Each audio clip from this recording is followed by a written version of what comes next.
And ఇంకో complement కూడా ఒక డైరెక్టర్ దగ్గర నుంచి వచ్చింది, మీరు సింగిల్ టేక్ లో సింగిల్ scene ని టేక్ complete చేస్తారు అని. Single take depends. అంటే ఐ ప్రిఫర్ సింగిల్ టేక్స్. అంటే సింగిల్ టేక్ లో చేయకపోతే నాకు డిసడ్వాంటేజ్ అది. 1, 2, 3 వరకు నేను ఓకే. 3 దాటిందంటే నేను ఫంబుల్ అయిపోతా. ఓకే. అది చాలా ఉంటుంది నాకు. రీసెంట్ టైమ్స్ లో కూడా చిన్నప్పటి నుంచి డైలాగ్స్ ఎక్కువ ఉండేవి కదా నాకు. ఏదైనా ఉంటే ఎమోషన్సే ఉండేవి. ఏడుపు కానివ్వండి, మాట్లాడడం చిన్న చిన్న డైలాగ్స్ ఉండేవి. పెద్ద అయిన తర్వాత కొంచెం డైలాగ్స్ లెంత్ 3-4 లైన్స్ అయినా కానివ్వండి నేను స్ట్రెస్ ఫీల్ అయిపోతా.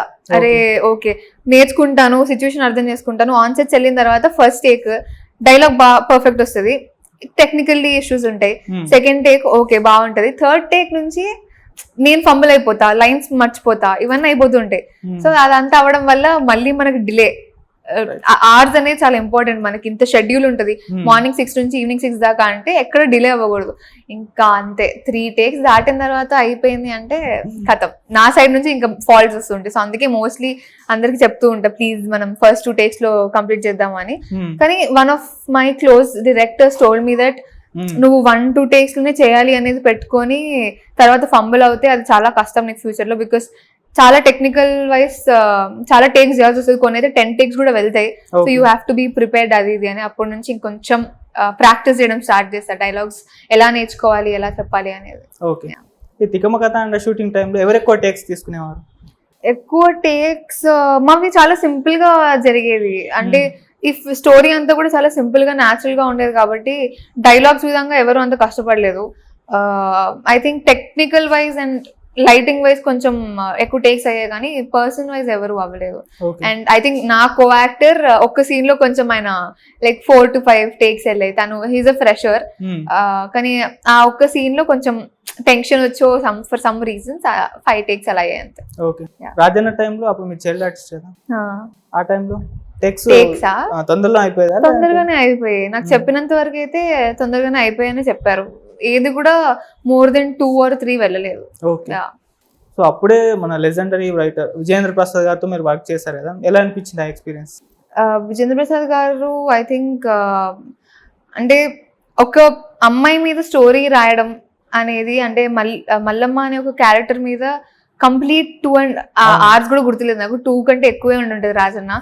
అన్ని అవర్స్ ఒక అమ్మాయి నడుపుతుంది అంటే అలాంటి ఒక స్టోరీ రాయడమే first of all it's very great. అంటే ఆ టైమ్స్ లో అందరూ హీరోస్ మీద ఎక్కువ కాన్సన్ట్రేట్ చేసి యాక్టర్స్ మీద ఎక్కువ కాన్సన్ట్రేట్ చేస్తూ ఉంటారు. అలాంటి టైంలో ఒక చైల్డ్ యాక్టర్ మీద ఒక స్టోరీ రన్ చేయడం I think is very great director. And at the same time ఆ స్టోరీని యాక్సెప్ట్ చేసిన నాగ్ సార్ ఇంకా గ్రేట్ యాక్టర్. విజేంద్ర ప్రసాద్ గారితో ఎప్పుడు కూడా నాకు ఆ రెస్పెక్ట్ ఉండేది ఆన్ సెట్స్ కూడా వర్క్ చేస్తున్నప్పుడు. అండ్ డైరెక్టర్ ఎంత కంఫర్ట్ మనకి ఇస్తే as a child actor are as an actor మనకి ఇంకా ఈజీ అవుతుంది వర్క్ చేయడం. సో నాకైతే ఆయన కంప్లీట్లీ అన్ని విధాలుగా కంఫర్ట్ అయితే ఇచ్చారు. లాస్ట్ టైం ఎప్పుడు కలిసారు విజయేంద్ర ప్రసాద్ గారు కానివ్వండి, నాగార్జున గారు కానివ్వండి? నాగ్ సార్ ని లూజర్ సిరీస్ ప్రీలీజ్ ఈవెంట్ అప్పుడు కలిసాను. విజేంద్ర ప్రసాద్ గారిని యాక్చువల్లీ కలిసి చాలానే ఇయర్స్ అవుతుంది. ఆయనతో కాల్లో కాంటాక్ట్ లో ఉన్న టచ్ లో ఉన్నాను కానీ I keep wishing him on his birthday. కానీ ఇప్పటికి కూడా నాకు ఆ బాండ్ ఉన్న కలవడం కానివ్వండి, వాళ్ళందరూ పెద్దవాళ్ళు కదా అనే థాట్ నాకు ఇప్పటికీ ఉంటది. అంటే అంత ఈజీగా వెళ్ళి కలవడము, అంత ఈజీగా వెళ్ళి చిల్ చేయడం లాంటివి చేయలేను. అంటే మా ఏజ్ కానివ్వండి, లేకపోతే నాకంటే మేబీ ఒక 5-6 years అయినా పర్లేదు. అంటే అందులో అయితే ఈజీగా కలవగలను. పెద్దవాళ్ళతో ఐ మెయింటైన్ దట్ కొంచెం డిస్టెన్స్. కాల్ చేసి వాళ్ళ బర్త్డేకి విష్ చేస్తూ ఉంటాను. అండ్ వాళ్ళు ఫ్రీ అయితే వెళ్ళి మాట్లాడతాను. So I'm really wishing to invite him for my first film. ఎందుకంటే నాకు బ్రేక్ ఇచ్చిన ఆయన ఫస్ట్ ఫిల్మ్ కి ఆయన వస్తే బాగుండు అని అయితే ఉంది thought. So should see. Nagarjuna garu కలిసినప్పుడు గుర్తుపట్టారా? అంటే ఫస్ట్ లో గుర్తుపట్టలేదు. అంటే నేను మేకప్ అంతా వేసుకొని ఉండే అండ్ ఆయన కూడా చూసి చాలా రోజులు అయింది. నేను ఫస్ట్ ఆయన వచ్చినప్పుడు సార్ గుర్తుపట్టారా అని అడిగా. సార్ ఉండి హాయ్ అమ్మ. తర్వాత వెంటనే ఎక్స్ప్రెషన్ చేంజ్ అయిపోయింది. ఓ ఆయన నువ్వా, హౌ ఆర్ యు, అది ఇది అని. సో ఆయన నేమ్ పెట్టుకున్నారు చూడండి, దట్ వాస్ గ్రేట్. అంటే అంత మందితో వర్క్ చేశారు ఆయన, ఇప్పటికీ స్టిల్ వర్కింగ్. చాలా మందిని కలుస్తూ ఉంటారు అండ్ నేమ్స్ గుర్తుపెట్టుకోవడం అనేది చాలా కష్టం. కానీ ఆయన అంత గుర్తుపట్టుకున్నారు. అండ్ దెన్ స్టేజ్ మీద he took 2 minutes of time to talk about me. నేను అసలు ఎక్స్పెక్ట్ చేయలేదు. అంటే any all the best, it is good seeing you అని అంతవరకు చెప్తారనుకున్నా కానీ అంతకు మించి మాట్లాడారు, ఎంకరేజ్ చేశారు. So I think I felt very happy. Okay. Rajanna time sets లో మోస్ట్ సీరియస్ ఉండే పర్సన్ ఎవరు? రాజున్న టైం సెట్స్ సీరియస్ గా అప్పుడు ఎవరు లేరు సీరియస్ గా. ఐ డోంట్ Funny గా? Think so. ఫన్నీగా అయితే మా కో డైరెక్టర్స్ వాళ్ళు ఉండేవాళ్ళు అనమాట. Okay. ఎంఎస్ అన్న, Hmm. శ్రీమాన్ అన్న వీళ్ళు ఉండేవాళ్ళు. వాళ్ళు కొంచెం ఫన్నీగా ఉండేవాళ్ళు మాతో, Okay. కిడ్స్ తో. యా, ఇప్పుడు తికమక తండ అప్పుడు డైరెక్టర్ గారు చాలా సీరియస్ గా కనిపిస్తారు, నిజమేనా? డైరెక్టర్ గారు కనిపించినంత సీరియస్ పర్సన్ కూడా కాదు. Hmm. అంటే he is just silent person. Okay. ఎక్కువ మాట్లాడరు ఆయన. ఆన్ సెట్స్ కూడా ఏదైనా షూట్ జరుగుతున్నప్పుడు ఈజ్ వెరీ కాన్సన్ట్రేషన్ తో ఉంటారు అనమాట ఎప్పుడు. Hmm. కానీ సీరియస్ ఏం కాదు. అండ్ ఫన్ అయితే అది మేమే యాజ్ అన్ యాక్టర్స్ మేమందరం ఇంకా ఆడియన్స్ తో ఉండి ప్రజలతో ఉండి చిల్ అంతా చేసేవాళ్ళం. యాదవ్ రాజ్ గారు ఉండడం వల్ల Right, it's very yeah. Plus point. ఆయన చాలా ఫన్ క్రియేట్ చేస్తారు. Talented person. ఓకే, మొత్తం మీ ఎంటర్ కెరీర్ లో ఒక సీన్ చేయడానికి బాగా హార్డ్ వర్క్ చేసిన సన్నివేశం ఏదైనా ఉందా? హార్డ్ వర్క్ అంటే కష్టపడ్డారు ఆ సీన్ కొరకు? అది అర్థమైంది. లూజర్ సిరీస్ లో యాక్చువల్లీ బ్యాడ్మింటన్ ప్లేయర్ నేను. I play this ruby Shabana character play చేసా. ఓకే. బ్యాడ్మింటన్ ప్లేయర్ అనమాట. సో దానికి I took 2 months of training. నేను నార్మల్లీ బ్యాడ్మింటన్ చాలా సింపుల్ అనుకున్నా. మనం గల్లీలో ఎట్లా ఆడతాం, ఇట్లా జస్ట్ కొట్టుకుంటాం, నెట్ లేదు, ఏం లేదు, రూల్స్ లేవు. సో ఆల్ ఆఫ్ సడన్ అన్ని రూల్స్, మళ్ళీ ప్రాక్టీస్. నేను ఇంకా ఇప్పుడైతే కొంచెం వర్కౌట్ అవన్నీ స్టార్ట్ చేశాను, కానీ ముందు ఐ వాజ్ బిట్ లేజీ అనమాట. అప్పుడు ఇంకా 2 months కంటిన్యూస్ గా బ్యాడ్మింటన్ 1 hour ఆడుతుండే ఎవ్రీడే. అది కొంచెం కష్టం అనిపించింది. అది కొంచెం హార్డ్ వర్క్ బాగానే చేశాను. అండ్ ఆన్ సెట్స్ అయితే రాజన్న షూట్ లో అరకులో తాతయ్య చనిపోయిన సీన్ కాదు, ఫైర్ లో నేను ఇరుక్కుపోతా.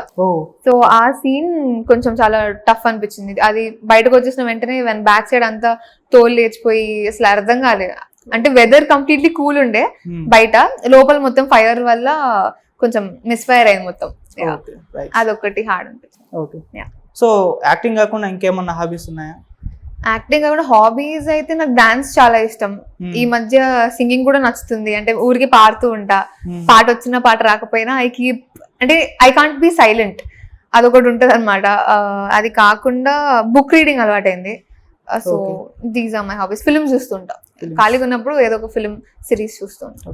సింగింగ్ లో అయితే మీరు సునీత గారితో కంపేర్ చేస్తుంటారు. అమ్మో, అసలు అది వేరే level comparison. I don't even, అంటే 10% కూడా ఆవిడతో పోల్చేంత వాయిస్ లేదు నాదైతే, టు బి ఆనెస్ట్. ఆవిడది చాలా స్వీటెస్ట్ వాయిస్. ఆవిడతో మొన్న ఒక షోలో చేసిన ఒక చిన్న ఇన్సిడెంట్ వైరల్ అవ్వడం వల్ల మేబీ అందరూ అలా అంటున్నారేమో, కానీ అసలు పోలికే లేదు. సాంగ్ పాడతారు అందంగా గాలి, గుర్తుంటే పాడారు ఒకసారి. అది నేను చాలా మంది ఏమనుకుంటున్నారంటే అనేది ఏదైతే పాడానో అది నాకు ట్యూన్ రాక లైట్ తీసుకున్నా. అక్కడ అది జనాలకు ఏ విధంగా నచ్చిందో, ఏ విధంగా కనెక్ట్ అయిందో తెలియదు, కానీ అప్పుడు అర్థమైంది ఆ సాంగ్ అక్కడ పాడడం వాజ్ మై రాంగ్ సెలెక్షన్ అని. సునీత గారు ఇంకొన్ని సాంగ్స్ ఉంటే నాకు ఆ టైం ఏది గుర్తురారు, ఆ సాంగ్ ఒకటే గుర్తొచ్చింది. సో యా, గుర్తుంటే ఒకసారి పాడారు. అసలు గుర్తులేదు, నిజంగా అసలు గుర్తులేదు. అండ్ అది కొంచెం హై ఉంటది. ఆ హై పాడాలి అంటే కూడా మనం నుంచోవాలి, అన్ని సెట్ చేసుకోవాలి, ఇలా చేతులు పెట్టుకోవాలి, చాలా పెద్ద ప్రాసెస్ పాడాలంటే. ఓకే.